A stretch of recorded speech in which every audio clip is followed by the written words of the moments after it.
بسم اللہ الرحمن الرحیم۔ نظم مسجد قرطبہ کے پہلے بند میں اقبال نے سلسلہ روز و شب کی فناکاریوں کی طاقت اور وقت یا زمانے کی تباہ کن قوت کو تفصیل سے بیان کیا تھا، جس کا خلاصہ یہ ہے کہ وقت تاریخ ساز ہے، زمانہ زندگی اور موت کا معیار ہے، یہ دہر اللہ تعالیٰ کی صفات کی قباء ہے۔ وقت ہی بگ بینگ کی وہ پہلی آواز ہے جس سے اللہ نے ممکنات کا لامتناہی سلسلہ شروع کر رکھا ہے۔ یہ کائنات ایک سونار کی مانند ہے جو اپنی کسوٹی پر ہمیں پرکھ رہا ہے۔ جو افراد و اقوام زمان کے معیار پر پورے نہ اترے وہ دائمی خسارے سے دوچار ہونے والے ہیں۔ اللہ کا وقت وہ منجمد زمانہ ہے جو ماضی، حال، مستقبل اور مادے سے ماوراء ہے۔ دنیا کا بڑے سے بڑا کارنامہ عارضی اور فانی ہے۔ زمانے کا اول و آخر، ظاہر و باطن فنا پذیر ہے۔ دنیا کی اس حقیقت کو واضح کرنے کے بعد دوسرے بند میں اقبال نے ایک اور زمانے کی حقیقت کو آشکار کیا ہے جو موجودہ زمانے کی فنا پذیری کے سیلاب کے مقابلے میں ثبات کی ناقابل تسخیر دیوار بن کر کھڑی ہو سکتی ہے۔ دوسرے زمانے کی توانائی موجودہ زمانے کے وقت کی قوت فنا کو جامد کر سکتی ہے، اور وہ ہے اللہ سے عشق کے زمانے کی طاقت جسے یہ زمانہ مات نہیں دے سکتا۔ عشق الہی میں بقا کی بے پناہ صلاحیت موجود ہے۔ دوسرے الفاظ میں وقت اور دنیا بربادی اور موت کی طاقت کا نام ہے، جبکہ خدا کا عشق زندگی اور دوام کی علامت ہے۔ گویا کہ مادہ پرستی اور حب دنیا کا انجام ہمیشہ ہمیشہ کا ابدی نقصان اور ہر ایک شے کا خسارہ، ذلت اور خواری ہے، جبکہ اللہ تعالیٰ سے عشق کا صلہ ابد الآباد کا فائدہ اور ایک باعزت عیش و عشرت والی دائمی زندگی کا حصول ہے مگر اس نقش میں رنگ ثبات دوام جس کو کیا ہو کسی مرد خدا نے تمام۔ مرد خدا کا عمل عشق سے صاحب فروغ، عشق ہے اصل حیات، موت ہے اس پر حرام۔ تند و سبک سیر ہے گرچہ زمانے کی رو، عشق خود ایک سیل ہے سیل کو لیتا ہے تھام۔ عشق کی تقویم میں عصر رواں کے سوا اور زمانے بھی ہیں جن کا نہیں کوئی نام۔ عشق دم جبرائیل، عشق دل مصطفیٰ، عشق خدا کا رسول، عشق خدا کا کلام۔ عشق کی مستی سے ہے پے کرے گل تابناک، عشق ہے صہبائے خام، عشق ہے کأس الکرام۔ عشق فقیہ حرم، عشق امیر جنود، عشق ہے ابن السبیل، اس کے ہزاروں مقام۔ عشق کے مضراب سے نغمہ تار حیات، عشق سے نور حیات، عشق سے نار حیات۔ سلام اقبال کے شاہینوں اور شیدائیوں، میں ہوں ایڈوکیٹ عابد شیروانی۔ اگر آپ کلام اقبال کے سچے قدردان ہیں تو اس ویڈیو کو پسند اور شیئر کر کے اس کلام کا ابلاغ عام کریں، اور یوٹیوب پر چینل کو سبسکرائب کر کے گھنٹی کا بٹن دبا دیں تاکہ آپ سے کسی بھی شعر کی تشریح مس نہ ہو جائے۔ کسی نقطے کو مزید سمجھنے کے لیے اپنی رائے اور سوالات کو تبصرے میں لکھ دیں۔ یاد رہے کہ آپ کے تعریفی جملے حوصلہ افزائی اور تنقیدی تبصرے اصلاح کرنے میں معاون ثابت ہوتے ہیں۔ اس بند کا خلاصہ یہ ہے کہ پہلا شعر مرد خدا کے عمل سے پیدا ہونے والے نقش میں دائمیت کا رنگ بھر جانے کی خبر دے رہا ہے، جبکہ دوسرے شعر میں عشق کو مرد خدا کے عمل کا جذبہ محرکہ بتا کر اس ابدی زندگی کی نشاندہی کی گئی ہے جو موت سے مبرہ ہے۔ تیسرے شعر میں وقت کے طوفان کا عشق کے سیلاب سے موازنہ کیا گیا ہے۔ چوتھے شعر میں کچھ ایسے گمنام زمانوں کی نشاندہی کی گئی ہے جو عشق کے خمیر سے بنے ہیں۔ پانچویں بیت میں عشق الہی کا اعلیٰ ترین سطح کا بیان ہے۔ چھٹے اور ساتویں بیت میں انسان اور عشق رب کے تعلق سے پیدا ہونے والی چند لازوال شخصیات کی مثالیں دی گئی ہیں، اور آخری شعر میں خالق کے عشق کی تاثیر سے لافانی زندگی کی نغمگی، روشنی اور حرارت کو واضح کیا گیا ہے مگر اس نقش میں رنگ ثبات دوام، جس کو کیا ہو کسی مرد خدا نے تمام، لیکن اس کام میں ہمیشہ باقی رہنے کی قابلیت کا رجحان ہوتا ہے جس کام کو سر انجام دینے والا کوئی مرد خدا ہو۔ اس بند کے آغاز میں مگر کا لفظ حرف استثناء ہے، جس کا مطلب یہ ہے کہ پچھلے بند میں موجودہ زمانے سے متعلق جو عام اور اٹل اصول بیان کیے گئے ہیں، ان کے باوجود دوسرے بند میں ہونے والی گفتگو کو عام کلیے سے ہٹ کر سمجھا جائے کہ یہاں کی دنیا کے قواعد و ضوابط الگ ہی نہیں بلکہ مادی دنیا کے عام اصولوں کے برعکس ہیں۔ پہلے بند کا موضوع دنیا دار افراد ہیں اور یہاں کا عنوان مرد خدا اور عشق ہے۔ مرد خدا وہ ہے جو اللہ کا تابعدار بنتا ہو، جو ایک غلام کی طرح اللہ کی بندگی اس کی محبت کے جذبے سے سرشار ہو کر کرے، اپنے مالک کی خدمت کرے اور اپنے حسین و جمیل رب سے اتنا پیار کرے کہ اس کے ایک اشارے پر اپنی جان دے دے، اور اپنی زندگی کے دوران اپنا مال، وقت اور محنت کو ہر دم اس پر نچھاور کرنے کے لیے حاضر رکھے۔ اس کے جینے مرنے اور خوشی غم کا مرکز و محور اللہ تعالیٰ کی خوشنودی حاصل کرنا ہو۔ وہ کوئی عمل صرف اپنے نفس کی خواہش کی تکمیل اور دنیاوی لالچ کی تعمیل میں نہ کرے، محض اپنے عزیز و اقارب کو خوش کرنے کے لیے نہ کرے، مطلق اپنی قوم کی بہبود کے لیے نہ کرے، بلکہ یہ سارے امور سر انجام دیتے وقت اس کے ہر خاص و عام عمل کا جذبہ محرکہ اور نیت صرف اللہ کی رضا ہو۔ اس بندے کا عمل وہ نقش بن جاتا ہے جسے زمانے کی فنا کاری کے عام اصول سے استثناء مل جاتی ہے۔ یوں وہ نقش جسے کسی مرد خدا نے مکمل کیا ہو، اس میں ہمیشگی اور پائیداری کا میلان پایا جاتا ہے۔ مرد خدا کا عمل عشق سے صاحب فروغ، عشق ہے اصل حیات، موت ہے اس پر حرام۔ اللہ کے بندوں کے اعمال عشق الہی کے سرچشمے سے روشنی حاصل کرتے ہیں۔ ابدی زندگی عشق کی بنیاد پر قائم ہے اور عشق پر موت حرام کر دی گئی ہے۔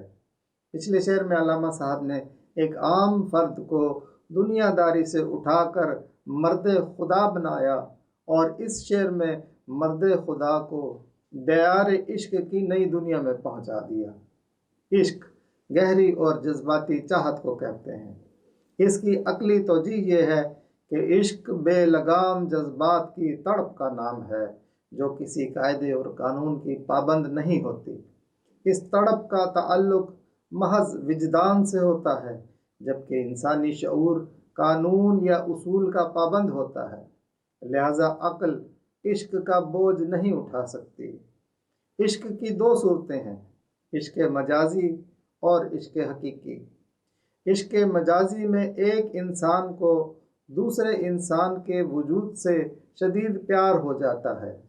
ایک انسان کے لیے اپنے آپ کو اس کی خواہشات کے مطابق ڈھال کر وقف کر دینا عشق مجازی کی انتہا ہے، جبکہ عشق حقیقی میں محبوب کے وجود سے ماورا ہو کر اس کی ذات کا طالب بنا جاتا ہے۔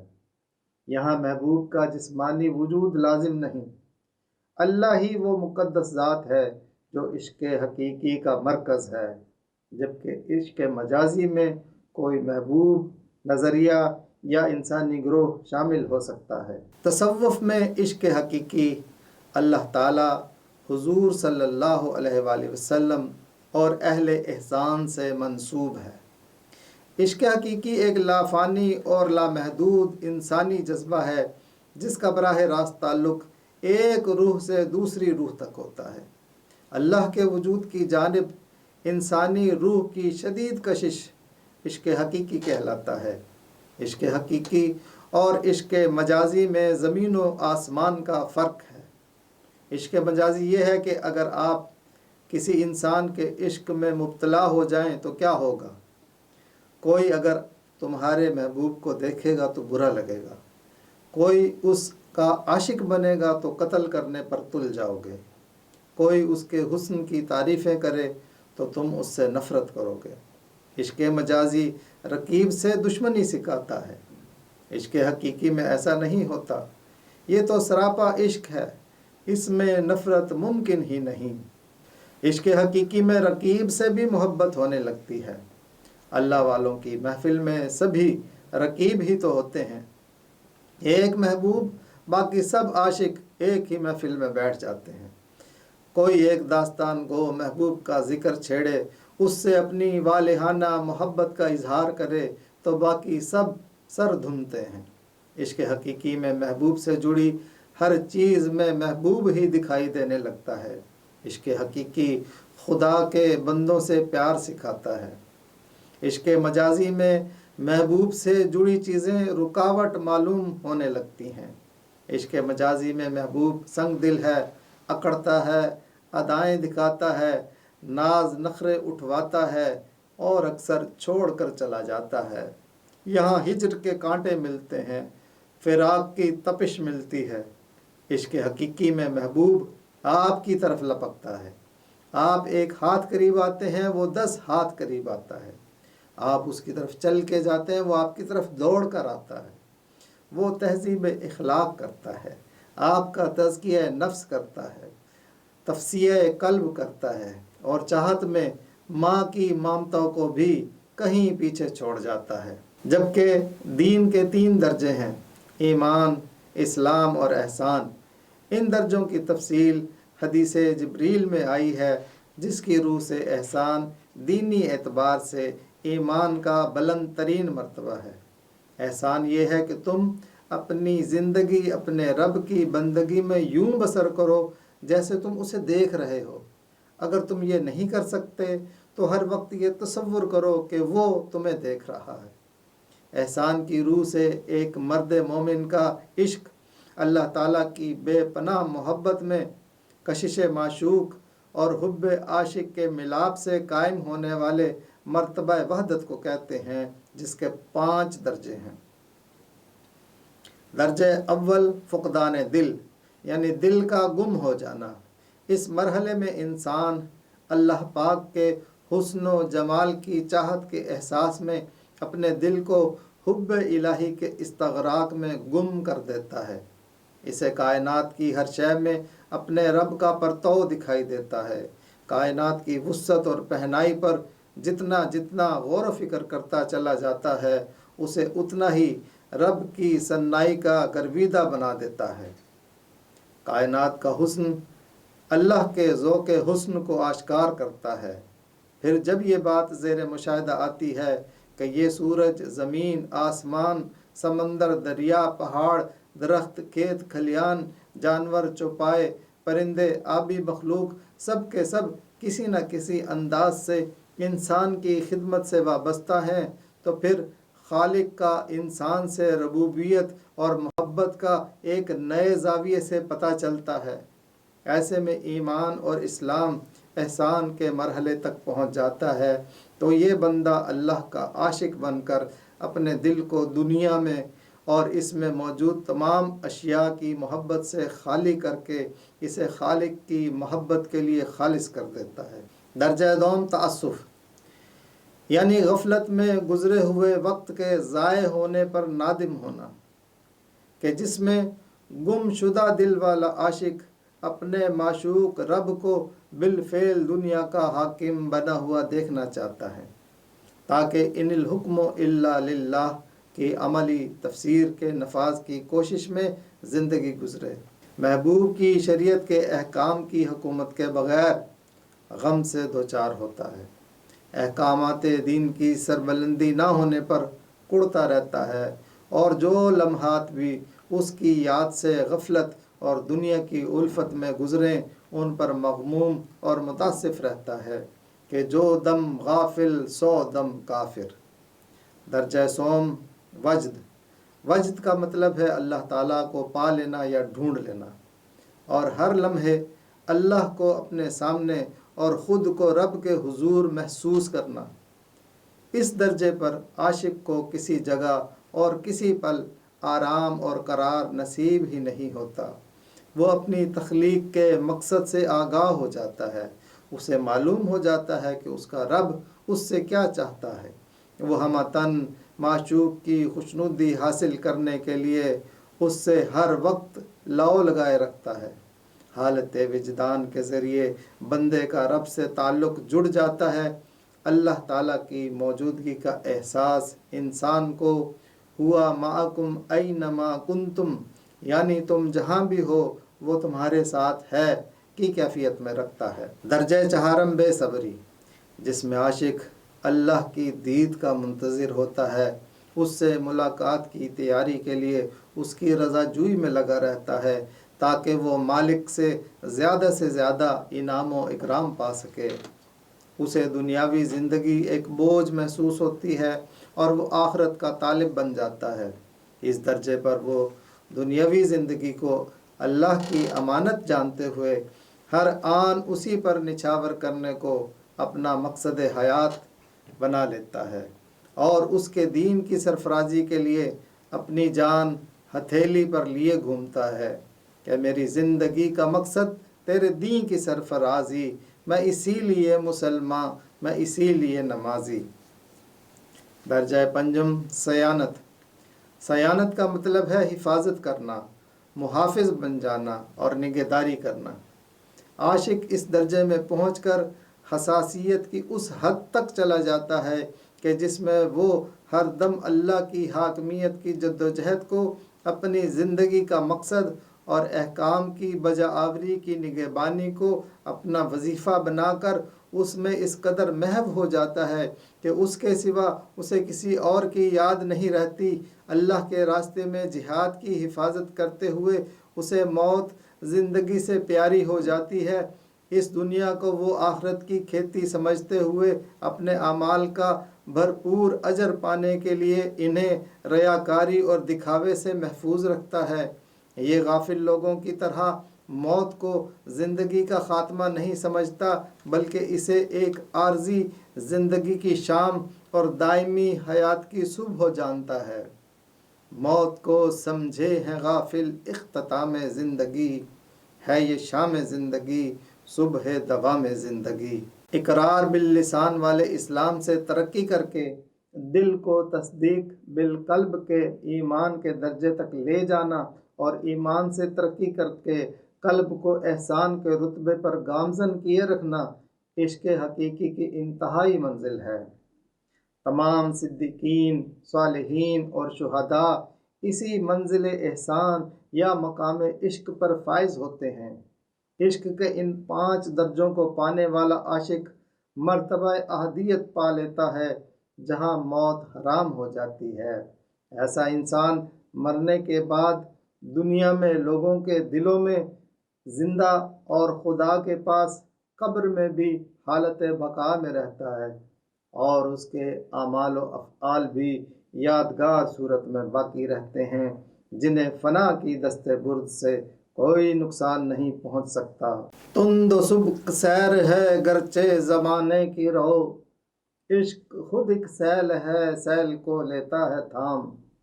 گو کہ زمانے کے وقت کی رفتار تیز اور تباہ کن ہے، لیکن عشق الہی خود ایک ایسا سیلاب ہے جو وقت کے بڑھتے ہوئے طوفان کو روک دیتا ہے۔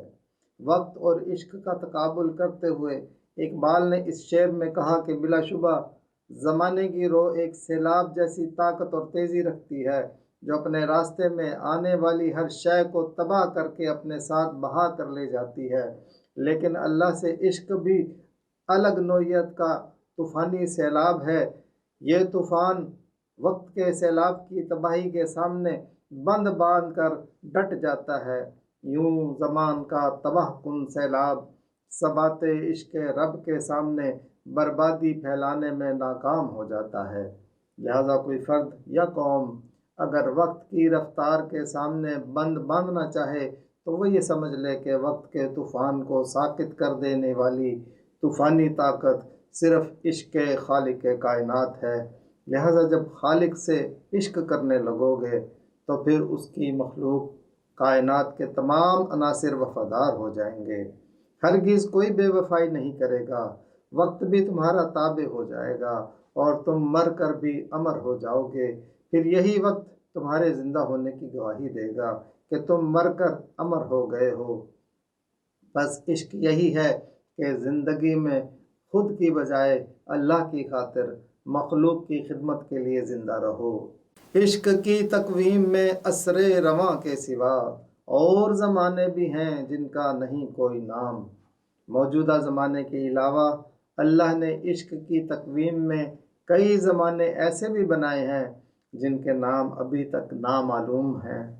عشق دو طرفہ معاملہ ہے جس کا آغاز اللہ تعالیٰ نے کائنات کی تقویم سے کیا اور انسان کو احسن تقویم میں تخلیق کیا۔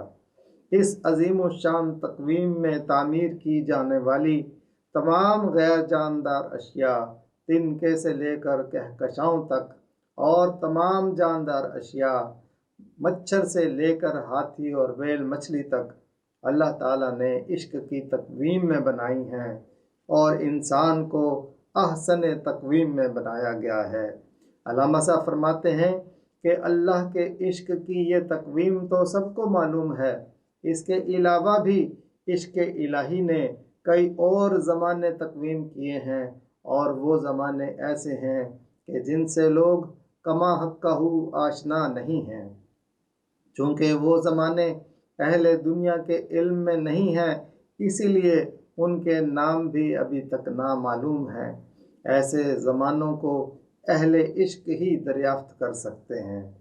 اگلے 4 اشعار میں اقبال نے اللہ کے عشق کی بہت سی تقویمیں گنوائی ہیں جنہیں ہم عشق کی تقویم کے زمانے ہونے کی حیثیت سے نہیں سمجھتے۔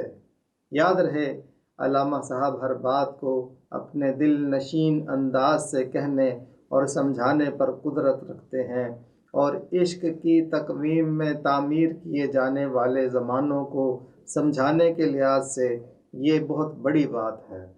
عشق دمِ جبرائیل، عشق دل مصطفیٰ، عشق خدا کا رسول، عشق خدا کا کلام۔ جبرائیل علیہ السلام کا دم، قلب مصطفیٰ صلی اللہ علیہ وآلہ وسلم، بعثت رسول صلی اللہ علیہ وآلہ وسلم، اور قرآن کریم کا نزول، یہ سب وہ منفرد زمانے ہیں جو اللہ تعالیٰ نے اپنے عشق کی تقویم میں تخلیق کیے ہیں۔ خالق نے غیب کے پردے میں رہتے ہوئے اپنی مخلوق تک اپنی ہدایت اور رہنمائی پہنچانے کی خاطر سلسلہ رسالت کا جو عظیم ترین بندوبست کیا ہے، اسے علامہ صاحب نے ایک نئے پیرائے میں بیان کیا ہے۔ وہ یہ کہ اللہ کا کلام وہی جسے پوری زمین اور سارے آسمان اٹھانے سے قاصر ہیں، وہ کلام عشق ہے۔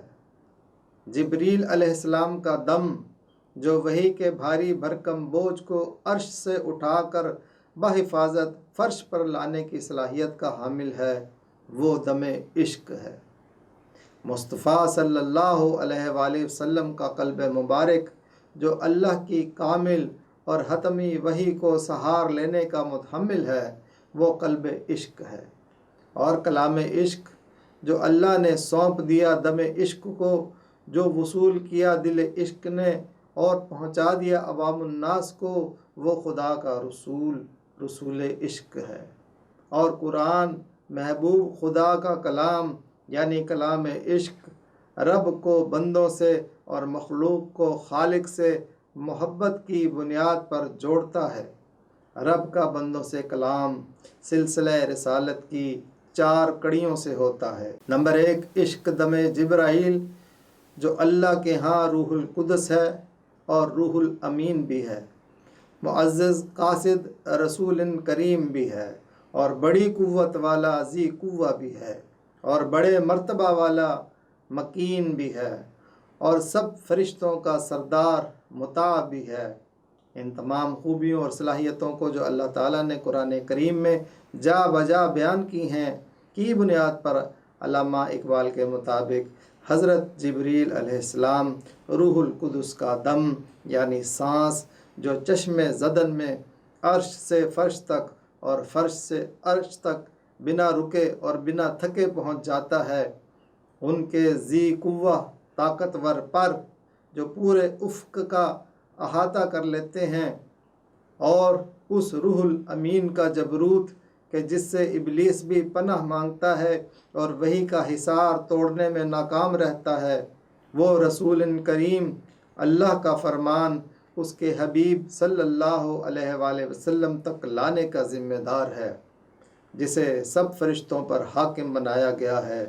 حضرت جبرائیل علیہ السلام کی تمام خصوصیات اللہ تعالیٰ کے عشق کی تقویم میں بنایا گیا ایک زمانہ ہے، اور علامہ صاحب نے اسی عشق کی بنا پر انہیں جبریل کا دم، طاقت، قوت اور جبر سے تعبیر کیا ہے۔ نمبر 2، عشق دل مصطفیٰ صلی اللہ علیہ وآلہ وسلم کے بارے میں اللہ تعالیٰ نے یہ فرما دیا کہ آپ کوئی شاعرانہ قسم کے عاشق نہیں ہیں، نہ ہی آپ صلی اللہ علیہ وآلہ وسلم کوئی کاہن یا نجومی ہیں، اور اللہ تعالیٰ کا ذاتی کلام ہونے کی وجہ سے قرآن کے وزن کا عالم یہ ہے کہ اگر وہ کوہ ہمالیہ پہاڑ پر اتار دیا جاتا تو ہمالیہ خوف و خشیت الہی سے دھنس جاتا اور ریزہ ریزہ ہو جاتا۔ آپ صلی اللہ علیہ وآلہ وسلم کا قلب مبارک اس بوجھ کو اٹھانے کا کیسے متحمل ہوا؟ عشق دل مصطفیٰ کی تقویم میں اللہ نے اپنے رسول کے دل پر عشق خدا کا کلام نازل کرنے کے لیے حضرت جبرائیل علیہ السلام کو مامور فرما کر اس انہونی کو ممکن بنا دیا، تاکہ آپ صلی اللہ علیہ وآلہ وسلم کا قلب مبارک قرآن کے لاہوتی وزن کا متحمل ہو جائے۔ اللہ کے حکم سے قرآن عظیم کی پہلی 5 آیات کے نزول کے دوران جبرائیل علیہ السلام نے حضور صلی اللہ علیہ وآلہ وسلم کو بار بار سینے سے لگا کر بھینچنے کی خدائی تدبیر سے آپ صلی اللہ علیہ وآلہ وسلم کے قلب کو اللہ کے عشق کی طاقت سے چارج کر کے قوی ترین بنا دیا، جس سے دل مصطفیٰ صلی اللہ علیہ وآلہ وسلم میں وحی ربانی کے لامتناہی وزن کو اٹھانے کی صلاحیت پیدا ہو گئی، اور یوں دل مصطفیٰ عشق کی تقویم میں تعمیر ہونے والا ایک زمانہ بن گیا۔ نمبر 3، عشق خدا کا رسول میں اللہ تعالیٰ نے دوسری وحی میں اِنَّا سَنُلْقِي عَلَيْكَ قَوْلًا ثَقِيلًا کے الفاظ سے آپ کو عشق ہی کی تقویم سے اپنا رسول بنا دیا، تاکہ آپ عشق کی چوتھی تقویم خدا کا کلام کو بنی نوع انسان تک نہ صرف پہنچا دیں بلکہ اللہ کے ایک کامل عاشق کی ذمہ داری پوری کرتے ہوئے اس محبوب رب کی حکومت کا عادلانہ اور منصفانہ نظام اس دنیا پر بالفعل قائم کر کے دکھا دیں جو اس کی رضا ہے، اور یہی تقاضا سب عاشقوں سے رکھا ہے کہ دنیا میں رہتے ہوئے قرآن کا پرچار اور زمین پر اپنے محبوب رب کی حاکمیت کے نظام کو قائم کرنے کی جد و جہد کر کے ہی اللہ تعالیٰ کی خوشنودی حاصل کی جا سکتی ہے۔ گویا کہ عشق کی پہلی تقویم اس کائنات کی اشرف مخلوق کو اپنی محبت کے دائرے میں کھینچنے کے لیے اللہ تعالیٰ نے عشق کی مزید 4 تقویمیں نظام عشق کے سلسلے میں تعمیر کی ہیں۔ عشق کی مستی سے ہے پے کرے گل تابناک، عشق ہے صحبائے خام، عشق ہے کأس الکرام۔ عشق الہی کی مستی سے آدم خاکی میں چمک اور حرارت ہے، عشق کچی شراب ہے، عشق ایک مکرم جام ہے۔ انسان جو بظاہر خاک کا پتلا ہے وہ اللہ کا معشوق ہونے کی بنا پر احسن تقویم اور عقل و شعور کی بے پناہ دولتوں سے مالا مال ہے۔ اس مٹی کے پیکر کو رب نے عشق کا ایک باعزت برتن بنایا ہے، جس میں اللہ نے محبت سے اپنی روح پھونک کر اس پیکر کو ایک خوابیدہ روشنی سے بھر دیا ہے، جسے اقبال نے اس شعر میں عشق کی کچی شراب کہا ہے۔ اگر انسان اپنی روح پر محنت کر کے اس کچی شراب کو پکا لے تو روح کی مستی اس میں تابناکی اور روشنی پیدا کر دیتی ہے۔ گویا کہ اللہ کی مخلوق خاک کا یہ پتلا خداوند کے عشق کی شراب کا ایک مٹکا ہے۔ اس مٹکے میں اللہ نے اپنے عشق کی کچی شراب روح کی صورت میں بھر کر اسے مہر بند کر کے اس دنیا میں بھیجا ہے۔ روح کی اس کچی شراب کو پکانے کا ایک ہی طریقہ ہے، وہ یہ کہ اپنے خالق و عاشق رب سے سچا عشق کیا جائے اور رسالت کی پہلی کڑی جبرائیل علیہ السلام پر ایمان بالغیب رکھا جائے، دوسری کڑی خاتم النبیین صلی اللہ علیہ وآلہ وسلم سے والہانہ عشق کو بنیاد بنا کر ان کی اطاعت اور پیروی کی جائے، تیسری کڑی ان کی رسالت اور ختم نبوت پر ایمان کامل رکھا جائے، چوتھی کڑی اللہ کے کلام قرآن پر دل کی گہرائی سے ایمان لایا جائے، اس کے ایک ایک حرف کو سمجھا جائے، اس کی ہر ہدایت پر عمل کیا جائے، اس کے معنی اور معرف کی تبلیغ کی جائے اور اس میں بیان کرتا نظام عدل و قسط کو دنیا پر نافذ کرنے کے لیے جد و جہد کی جائے۔